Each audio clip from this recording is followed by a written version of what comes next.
네, 이어서 슬기로운 투자 생활의 고건호 전문가 자리해 주셨습니다. 안녕하세요. 네, 안녕하세요. 네, 예. 전문가님. 오늘은 또 어떤 쪽의 섹터에 또 어떤 특징주를 또 가지고 나오셨나요? 오늘은 제가 이 방송을 보시고 계신 시청자님과 이제 관련이 좀 다소 있다고 볼 수 있는데요. 네. 예, 바로 스카이라이프를 제가 오늘 가져와 봤습니다. 스카이라이프요. 예, 많이 들어보신 회사인데. 네, 예. 그렇죠.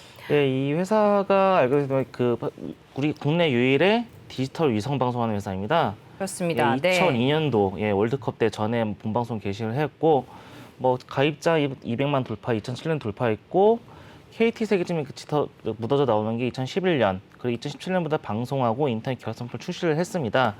그 이후로 2021년부터는 위성 방송 사업을 제어가 돼서 앞으로도 계속 이제 안정적으로 사업을 영위할 수 있게 되었습니다. 네.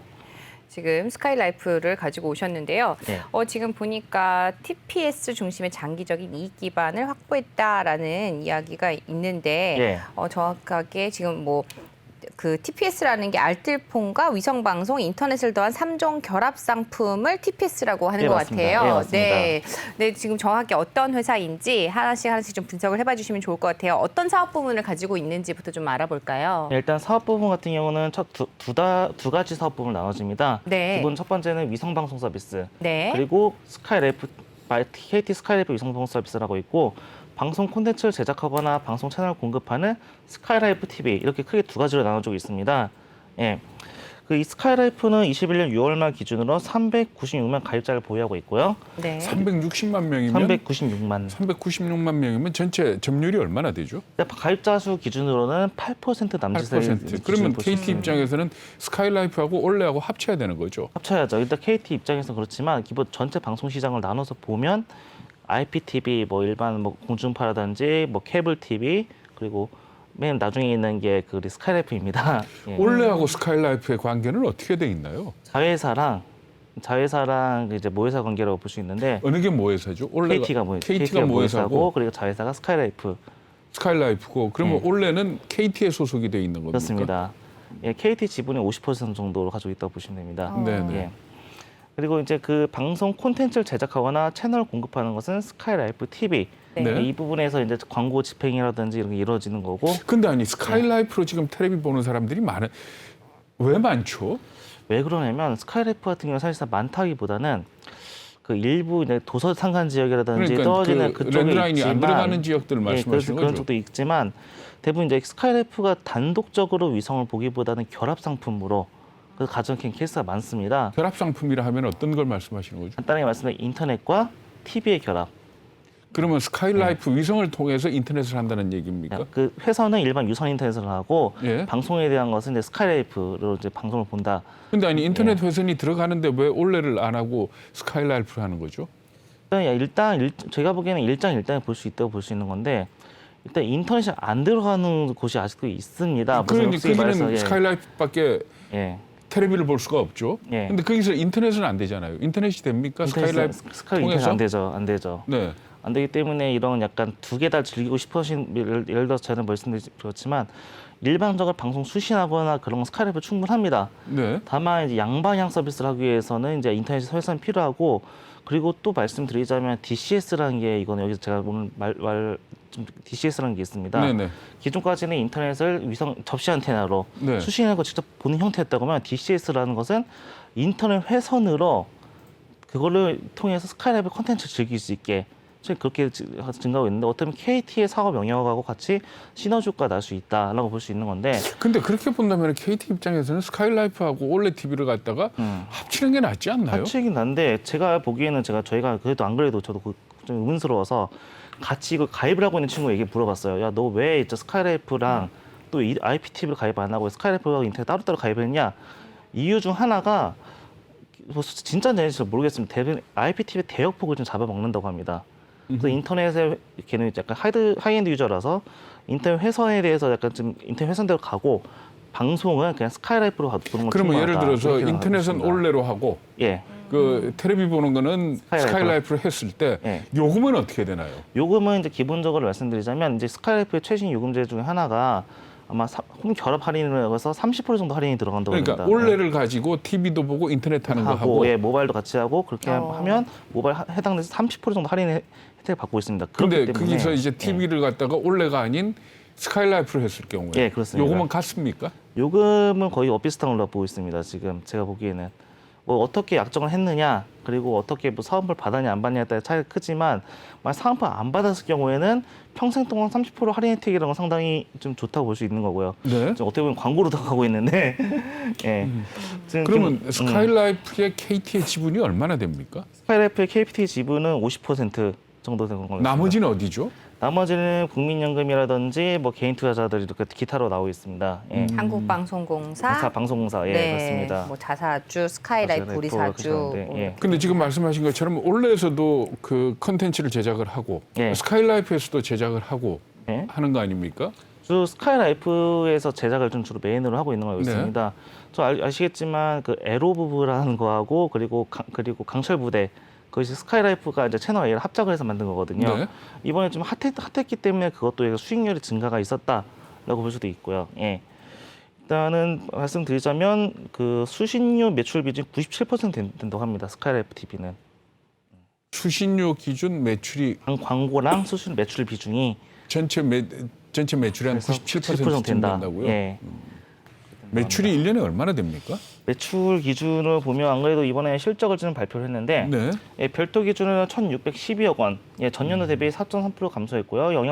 영업이익은 194억 원, 전년도 대비 20.7% 정도 감소를 된 상황입니다. 대신 이렇게 전년도와 비교해서는 줄어들었지만 예. 지난 분기 전 1분기에 비해서는 상승했다라고 네. 볼 수 있고요. 연결 기준으로는 스카이라이프 매출이 좀 TV가 늘어났다, 그 영업이익을 좀 줄어들었다고 볼 수 있습니다. 이거는 전기 대비 실적 증가했다 볼 수 있고 이렇게 그래도 좀 어느 정도 호실적 낸 이유 중에 하나가 위성만 방송을 보고 있으신 분 인터넷이라든지 모바일이 순증을 했다라고 볼 수 있고요. 다른 IPTV들하고 비교하면 어떻습니까? 뭐 올해는 어차피 같은 KTK니까 예. 그렇다 치더라도 LGU 플러스나 뭐 이쪽하고 비교를 하면 어떤가요? 비교를 하면 저희가 그 채널 수 차이에서 네. 솔직히 사람들 입장에서는 뭐 스카이라이프를 가입했든 LG를 가입했든 뭐 SK 브로드밴드 가입하든 별 차이는 못 느끼고 있습니다. 네. 다만 스카이라이프 강점이라고 하면 HD, UHD 컨텐츠에 상당히 이제 강점을 보여준다고 말씀을 드릴 수 있고요. 아니 그러니까 매출이나 매출 대비 이 영업이익률이나 이런 것들이 다른 IPTV하고 비교했을 때 스카이라이프는 어떤가요? 스카이라이프는 그냥 제가 보기에는 약간 어느 정도 준수한 수준이라고 그냥 비슷하거나 약간 좀 낫지 않을까 싶은데 그래도 좀 안정적으로 가져가는 회사라고 저는 말씀드릴 수 있겠습니다. 주가는 어떻죠? 이게 지금 현재 주가가 과거하고 비교를 하면 지금 올라 있는 상태입니까? 좀 떨어진 겁니까? 떨어져 있는 상태로 볼 수 있습니다. 그런데 유료 방송 시장이라는 게 거의 이제 포화 상태에 있다 보니까 지금 이제 떨어져 있는 상태가 아닐까라는 생각도 들긴 하지만 이제 제가 말씀드릴 수 있는 것은 이 측면에서 볼 수 있어요. 지금 현재 IPTV랑 OTT 이용률의 유료 가입자가 증가하고 있다. 네. 예, 이거 상당히 어떻게 보면 스카이라이프에 있어서는 어떻게 보면 좀 약간 안 좋은 징후가 아닐까라는 생각도 많이 할 수 있고, 그 현재 또 유료 방송 시장에 정체되어 있기 때문에 더 이상 가입자를 늘릴 수 없지 않느냐 이런 측면이 있는데, 제가 이거 역으로 본다고 하면 어떤 유료 위성매 독점적 유일한 사업자예요. 이건 독점적 혜택을 가져갈 수 있다고 볼 수 있는 거고, 아까 말씀드린 UHD 콘텐츠 확보라든지 그리고 안드로이드 TV, 즉 우리 현재 저희가 쓰고 있는 뭐 아까 말씀드린 U 플러스라든지 올레 TV 같은 그런 이제 그 양방향성을 강화한 안드로이드 TV의 편의성도 같이 가지고 있고, 또한 거기에 최근에는 그 OTT 서비스 접목을 시켰습니다. 예. 사용자 입장에서는 위성 방송이냐 IPTV나 차이가 많이 허물어졌다라고 볼 수 있는 거고요. 그리고 또한 이제 유료 방송 시장 정체되어 있다는데 그에 따라서 마케팅비에 많은 지출을 할 수밖에 없는 상황이에요. 상황인데 그거에 대해서는 이번에 현대 HCN을 인수할 경우에는 현대 HCN을 KT 그러니까 올레 TV 쪽에서 인수하는 게 아니고 스카이라이프가 인수하는 네, 그렇습니다. 그렇게 돼 점유율 있나요? 때문에 그런 것 예, 같아요. 그렇습니다. 점유율 때문에. 네, 그게 오늘 결과 발표가 난다고 맞습니다. 하더라고요. 예. 네. 그래서 이게 점유율 때문에 이거 하게 된다고 하면 33.3% 넘어가기 때문에 좀 약간 다수의 좀 규제가 들어갈 것이다라는 예측도 있는데, 이거는 나중에 어떻게 일단은 이거는 좀 뒤로 밀어두고 종합 유선 방송사를 인수함으로써 막대한 마케팅 비용을 절약할 수 있고 가입자도 확보할 수 있다는 측면에서는 상당히 어떻게 보면 고무적인 의견이 아닐까 현대 싶습니다. HCN이 그러니까 서울의 강남을 포함해가지고 좀 알짜 지역을 갖고 있는 그런 네, 서초라든지 네, 거기 SO죠. 있습니다. 네. 예, 그렇습니다. 현대 퓨처넷이 이제 모회사로 가지고 있고 네. 그래서입니다. 예. 그럼 지금 그 아까 말씀하신 것처럼 그 유료 방송 합산 규제 폐지 이후에 처음으로 33.3%로 초과하게 되는데 예. 이게 통과될 가능성이 있다는 얘기인 거죠, 저는 결국에는. 통과될 가능성이 있다고 봅니다. 형평성 네. 때문이라도 그렇고 그리고 통과가 안 되면 속에 지금까지 SO가 버텨오기엔 좀 너무 시장이 네. 좀 힘들지 않을까 싶습니다. 이 기존에 이제 SO들이 스카이라이프로 갔었고, 이제 SO의 그 가입자들이 스카이라이프로 갔었고, 그 스카이라이프 가입자들이 또 IPT로 옮겨가는 추세입니다. 실제로 뭐 옛날에는 저희 말씀드린 강남 케이블 TV, 뭐 서초 케이블 TV 막 이렇게 따로따로 있었는데 그것이 뭐 딜라이브라든지 뭐 CJ 헬로비전, 지금 LG 헬로비전으로 통합되든지 그걸 계속 통합되는 추세인데 그것도 이제 다 이제 대형 통신사들로 넘어가고 있는 추세입니다. 네. 예. 네. 단독으로 이제 HCM만 있기에는 매우 이제 시장이 척박하기도 하고 가입자 보호라는 측면에서는 제가 보기에 인수는 허락이 떨어질 것 같습니다. 근데 지금 이제 여기서 문제가 되는 게 이제 KT가 가지고 있는 유선 설비를 예. 이제 현대 HCN에만 독점 공급하게 되지는 않겠냐. 예. 이게 이제 문제가 될 수 있다라는 우려가 나오고 있는 것 같아요. 예, 이 부분에 맞습니다. 대해서는 어떤 해결책을 제시를 하고 있는 건가요? 어떨까요? 일단은 제가 보기엔 조건부 승인이 된다는 말이 현재 있습니다. 네. 예, 당연히 조건부 승인이 어쩔 수 없습니다. 있을 수밖에 없는 거고, 저 어떻게 하면 이제 보니까 KT 의견에는 뭐 경쟁사들 뭐 지배력 전이라든지 뭐 결합 상품 확대 같은 경우는 경쟁자 주장은 현재 뭐 사실 다른 입장이긴 합니다만 공정의 특성상은 이건 어차피 규제를 할 수밖에 없어요.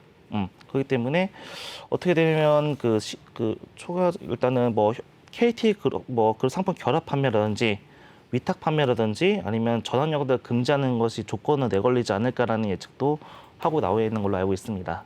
예. 저는 KT 이 스카이라이프 보면서 느끼는 게 뭔가 하면 인공위성을 쓰고 있는 거 아닙니까? 예, 그렇습니다. 근데 인공위성도 수명이 있잖아요. 그렇습니다. 그런 입장에서 본다면은 저 인공위성을 나중에 만약에 갈아야 된다 그러면 돈이 엄청 많이 들어갈 거 아닙니까? 그렇죠. 이런 예. 부분에 대한 장기적인 어떤 분석 같은 건 없나요? 그런 측면에서는 제가 장기적인 분석 없기 때문에 어차피 KT 입장에서는 뭐 스카이라이프뿐만이 아니라 뭐 다른 것도 이제 인공위성 무궁화 7호를 쓰고 있습니다. 네. 앞으로 위성은 수명이 있으면 계속 이제 발사를 할 겁니다. 네. 그만큼 채널도 늘어나고 수요도 늘어나고 있기 때문에 그럴 건데 보통 이제 인공위성은 한번 5호부터는 이제 군사 목적으로 같이 쓰고 있습니다. 네. 예, 그러고 있기 때문에 어떻게 보면 계속 앞으로 발생을 할 거고 이것 비단 스카이라이프뿐만이 아니라 다른 방송사들이라든지 아니면 다른 통신사들을 같이 이제 쓴다고 볼 수 있기 때문에 스카이라이프에 미치는 영향은 매우 적지 않을까라는 생각이 들고요. 전에 그 스카이라이프가 위성 매각 논란이 있었던 것은 이미 알고 계실 겁니다. 그거 네. 여차하면 뭐 위성을 판다는 뭐 그런 것도 있을 수 있겠지만 여론상 그건 좀 매우 어려울 것 같고요. 제가 보기에는 예. 네, 이상한 그 만약에 말씀이시네요. 예. 그 인수를 하게 될 경우에 뭐 부채라든지 뭐 예. 이런 문제점은 없을까요? 라든지 이제 그런 문제는 정도 있겠지만 단기적으로 보게 될 경우에는 이제 현재 HCN 합병했을 때는 유료 방송 신용점을 1위로 통해서 어떻게 확고한 이제 그 유료 방송을 이제 강자로 거듭날 수 있다는 점. 네. 또한 이 방송이라는 이제 3분기 때는 이제 현대 HCM이라든지 그리고 뭐 TPS 그리고 스카이라이프 TV가 성장하게 될 경우에는 연 영업이율의 60% 정도 증가가 예상된다는 이제 의견도 있습니다. 이거는 뭐 장기적으로 바라보기에는 제가 보기에는 좀 오래 가지고 있어야겠지만 단기적으로는 이렇게 이제 좀 지켜볼 만하다 볼 수 있기 때문에 아직까지는 좀 그거에 대해서는 조심스럽게 이제 이견을 좀 굽히고 싶습니다. 예. 네. 일단 오늘은 일단 보합거래선만 있고 이렇게 크게 뭐 수급이 들어오거나 그런 거는 없는 것 같아요. 예, 그렇습니다. 네. 지금 일단은 어제 같은 경우는 이제 외국인이 약간 조금 산 흐름 이제 매수를 들어온 게 보여지고, 예. 네 기관이 이제 아주 뭐 미세하지만 약간의 매도세를 보였던 흐름을 보였습니다. 마지막으로 투자 포인트 좀 정리를 해볼까요? 예. 일단 유료 시장 방송이 포화된 성의 의견도 있으나 반대로 본다면 안정적인 시장을 할 수 있다라고 네. 말씀드릴 수 있고요. 사실상 방송이 이제 그 사치제 유료 방송은 사치제가 아니라 필수제가 되어버린 상황입니다. 지금 현재. 네. 예, 누구나 다 이사 가거나 뭐 할 때는 TV 신청한다 한다는 말을 하지 그냥 안테나를 단다는 말 안 하잖아요. 예, 그것처럼 극심한 경기 불안이 아닌 이상 안정적으로 가입자가 증가할 것이다. 있다라고 볼 수 있고요. 그 또한 그 TV나 인터넷 그리고 모바일 결합으로 실적을 견인할 수 있는 요인도 있다. 그 무엇보다 오늘 이제 공정의 승인이 떨어지게 된다고 하면 그 3분기에 현대 HCN 합병 내 실적이 반영돼서 기대해 볼 만하다는 점이 있고요. 간단히 말씀드리면 마지막으로 성장성은 콘텐츠에서 그리고 안정성 유료방 창출하는 이상적 사업 구조 가지고 있기 때문에 장기간 보면 우상향 기조를 가져가지 않을까 싶습니다. 이거 같은 경우는. 뭐 오늘 보니까 전반적으로도 오늘도 이렇게 뭐 파란불을 켠 종목들이 굉장히 많이 보이고 있습니다. 뭐 그 중에서 간혹 이제 빨간불을 켠 종목들도 보이고는 있지만 또 저번에 또 얘기해 주셨던 종목 중에 이마트가 또 좋은 흐름을 보이다가 살짝 꺾였던 흐름을 또 보였는데 변동성이 좀 크게 보였던 것 같아요. 지난주에. 맞습니다. 어제였었죠. 또 어제 변동성을 좀 크게 보였는데 어떻게 뭐 매수 관점 여전히 유효하다고 보시는지도 한번 여쭤볼게요. 저는 이 점에 있어서는 이제 매수 관점 맞고 유효하다고 볼 수 있는데 전반적으로 좀 주식이 다 어제 다 하락했기 때문에 그에 대해서 뭐 이마트도 뭐 다 하락했다 볼 수 있고 뭐 빅히트도 하락한 상태예요. 어떻게 보면 지금도 매수를 한번 들어가기에는 최적의 조건이 아닐까 싶습니다. 이 점에 있어서는. 매수 관점 유지한다는 의견 주셨고요. 오늘 또 도움 말씀 주신 고건우 전문가와 함께했습니다. 오늘 또 스카이라이프에 대해서 함께 알아봤고요. 도움 말씀 주신 분 고건우 전문가였습니다. 말씀 잘 들었습니다. 감사합니다.